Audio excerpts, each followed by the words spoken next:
An entire alien fleet was ready to ambush humanity. But they didn't know the humans had been waiting. Every cadet aboard those tiny ships had trained for this exact moment. And today, their classroom was a battlefield. What happened next would turn a perfect ambush into a lesson in survival that the galaxy would never forget. The asteroid belt erupted with plasma fire. 3 human transport ships drifted through the designated corridor, hulls painted with relief supply markings. Above them, hidden behind tumbling rocks, the Kethran fleet waited. Commander Rynth watched through tactical overlays, mandibles clicking satisfaction. The humans had no idea death surrounded them. Rynth signaled the attack. 60 warships emerged from concealment, weapons primed. The first salvo screamed toward the transports. In the lead human vessel, Commander Kale stood before the bridge viewport, hands clasped behind his back. He did not flinch as energy bolts streaked past. "Contact in 4 seconds, his tactical officer reported. "All predicted vectors confirmed?" Kale nodded once. "Release the cadets."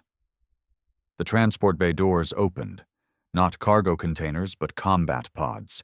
Hundreds of them, piloted by fresh academy graduates. They scattered into the ambush zone like seeds in wind. Rynth recoiled. This was not the panicked evacuation his intelligence suggested. This was deployment. "Training exercise Gamma 7 is now active," Kyle announced over fleet-wide channels.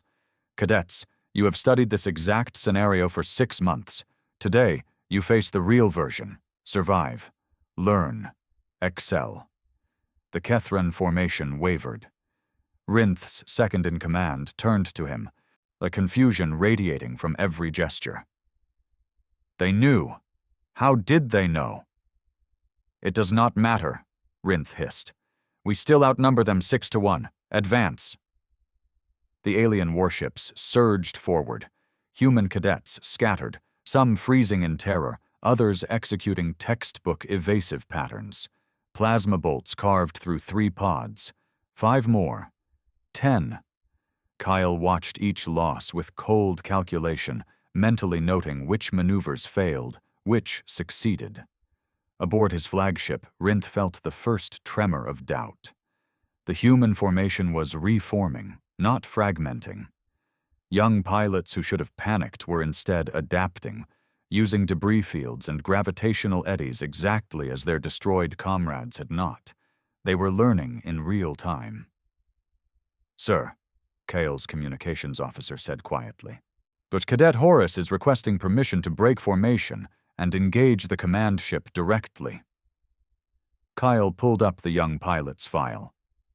Horus had scored lowest in tactical assessment, but highest in unconventional thinking. "Denied. He dies if he tries. He says he understands the risk." Kyle felt the familiar weight settle in his chest. The weight of using living soldiers as laboratory subjects. The weight of calculated sacrifice. Tell him his plan has a 12% success probability based on current battle dynamics. If he can improve those odds to 20% within the next engagement cycle, he has authorization." Through the chaos of battle, Horus's pod darted between 2 Kethran frigates, using their own crossfire to disable their shield generators. Probability increased to 18%, but he detonated a debris mine at precisely the moment Rynth's flagship passed through the cloud. 21%. "Permission granted," Kale said, voice flat. Horus accelerated toward Rynth's command deck. The alien commander saw him coming, recognized the suicidal trajectory, and smiled. Humans always broke under pressure, always reverted to desperation. But Horus did not fire. He ejected his entire munitions payload as debris, letting momentum carry the inert shells forward while his pod veered sharply downward. Rynth's automated defense grid locked onto the projectiles, wasting precious seconds. By the time targeting systems reacquired the actual threat, Horus had slipped beneath the flagship's primary shields. His single torpedo struck the command bridge. Rynth felt his ship shudder, watched his tactical displays fail. Or through the cracking viewport, he saw the human cadet's pod hovering, waiting. Not for the kill. Waiting to see if he would survive. Waiting to learn from his reaction. The realization crashed over Rynth like Arctic water. They had not just predicted this ambush, they had invited it, had engineered the intelligence leaks that drew his fleet here, had turned his perfect tactical strike into their training ground, using his warriors as live targets for their students. "Retreat!" Rynth ordered, shame burning hotter than his damaged ship's core. Full retreat. Kyle watched the alien formation dissolve. 47 cadets dead. 212 survived, every one of them now baptized in real combat. He would remember each name, would justify each loss to their families, would carry the weight of this choice until his last breath. But they had learned. And learning kept humanity alive.